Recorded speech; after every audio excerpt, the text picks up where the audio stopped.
Hi everybody, it's Ellie from Cootser's Greenhouse and I'm getting ready to switch my pots over from spring to summer. Let's go! If you guys remember from my last video, I had planted my porch pots here with some cold hardy annuals that were good for the colder temperatures in early spring. But now that the weather is hopefully finally become nice and warm, we're going to switch things over so our plants will be able to withstand the upcoming summer heat and look pretty in our yards.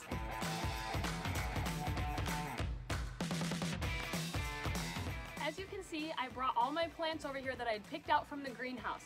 Now, there are so many colors and options to choose from, but when we went there, my husband and I decided because our house is red, we better stick with a pretty clean, classic, simple color scheme. So we picked green and white, as you can see by the colors of the plants in front of me. So what we're going to do here is we're going to plant up this planter. Now it's empty, as you saw from the previous clip, and we're going to get these plants in the planter in a certain recipe that I may have clued you onto in our last email.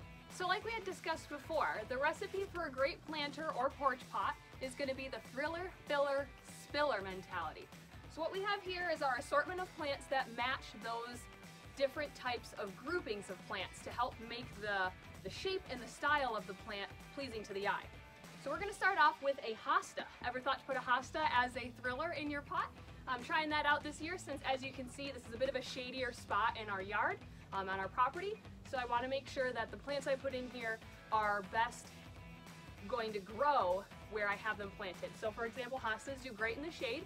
So I'm going to put this hosta in here, and this one is called the Shadowland Lulala. So I'm going to be planting this in here. As you can see, it's got a nice variegated green foliage. So I'm going to be putting that in the back here as my thriller. And then I also decided that, you know, to keep with the green and white theme, let's put something else in there as a thriller. So I also picked out this cool new plant, and I actually don't know the name of this one, but it's a new one. I've never seen it at the greenhouse before, so we're going to try it out. It kind of has a Dusty Miller look and feel. It's a little bit soft to the touch. So we're going to put that in here and kind of counteract the green with that white. And then I'm really excited about this Supertunia Vista Silverberry. So I don't know if you can quite tell from the video, but the center of each one of these blossoms has like a pink-red vein.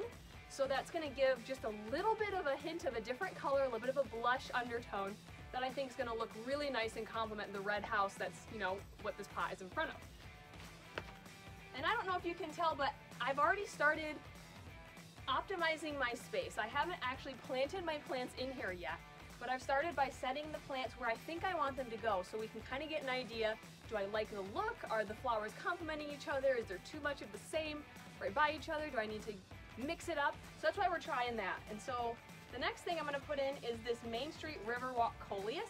And again, this is one of my husband's all-time favorite plants, so trying to keep him happy with our planters. So I'm going to put this plant in here. It's going to get pretty tall, so I want to try to keep this to be, again, this is another thriller, in kind of the center of my pot, because this will be getting pretty tall. But again, the main focal point of my pot as my thriller is going to be that Hosta. Now this Supertunia will trail and spill, so that's going to be my spiller as well as a filler. It's kind of a multi-purpose. And I don't know if you noticed, but I kept my Creeping Jenny in here, this lovely green trailer right here. That's going to be my, my spiller. It's going to be another option for me to kind of give some depth and some length to my planter here.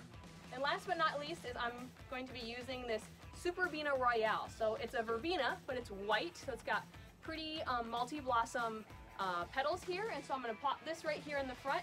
So then the goal is I've got green and white in here as a mix, but I don't have all the whites together and all the greens together. So let's plant it up.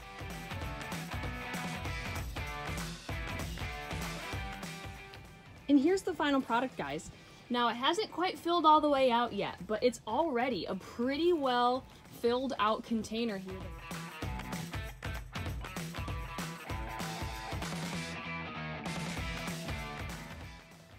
After you've planted your planters, it's a good idea to give them a nice drink, especially on a day like today where, hallelujah, the sun is shining, but it's really hot. So we're going to give these guys a nice drink just to make sure they get nice and settled into that pot.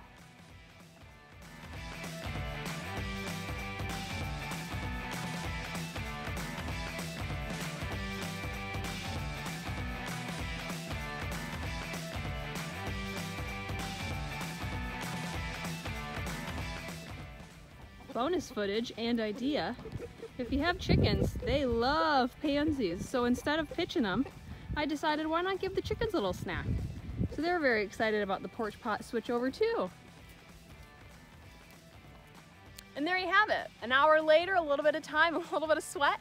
Loving this time in the sunshine. My pots and planters are now switched over from spring to summer, and we have plants with some visual interest. They're going to be able to withstand the warmer temperatures, and they'll last me all season long. Thanks for watching.